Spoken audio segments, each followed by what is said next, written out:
վիդեոյա էլի։ Ասում է գիտեք, իրանք ինչ արեցին մենք։ Ասում է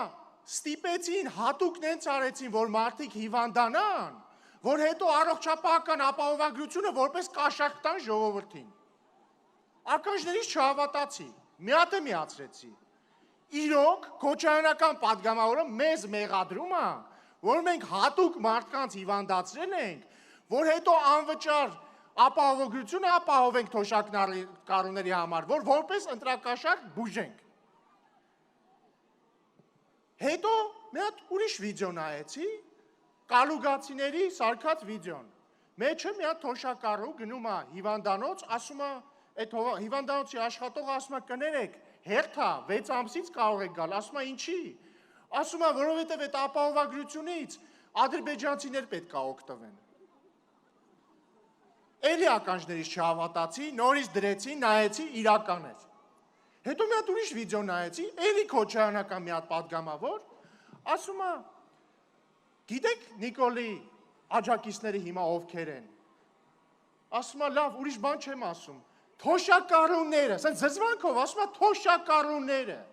Ասում է հիմնականում թափած ատամներով, մարդիկ ովքեր կյանքում ուրախ կյանք չեն տեսել։ Ու ես մտածում եմ, լավ, ոնց է կարելի չֆայմել, որ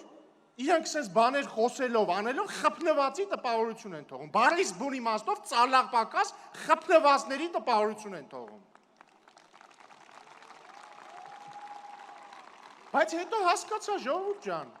բայց ախր ոնց չպետք է խփնվեն, եթե բառից բուն իմաստով իրանց առաջնորդներից, հեսա իրանց ապօրինի գույքը վերցնելու ենք ու բերելու ենք բյուջե։ Այս վնգստոցները, որ լսում է, Քոչարյանի 200 միլիոն դոլարի վնգստոցներն է, որ իրանք տառապում են, որ հեսա զրկվելու է իրանք շեֆը դրանից։ Ու իդեպ ատամների մասին, մինչև վերջին կոպեկը այդ ապօրինի գույքը հետ է գալու, ու եթե դատախազությունը պարզի, որ Քոչարյանը իր ատամներն էլ է որպես ապօրինի ձեռք բերած գումարներով դրել, քաշելու ենք հանենք ու ատամ թափածը կտեսնի ով է։ Հատ առ հատ քաշելու ենք բոլոր ապօրինի ատամները։ Այն հին նկարներում մի հատ սվիտեր կա, սվիտեր ու բոթաս, որ ինքն ու Սերժ Սարգսյանը նկարվել են, մնալու են դրանով։ Իդեպ սա վերաբերվում է բոլորին, Քոչարյան, Սարգսյան, կոռումպացված գեներալներ, Ղարաբաղի կոռումպացված գեներալներ, պաշտոնյաներ, բոլորը դառնալու են բոմժ, բառից քաղաքական եւ ֆինանսական իմաստներով։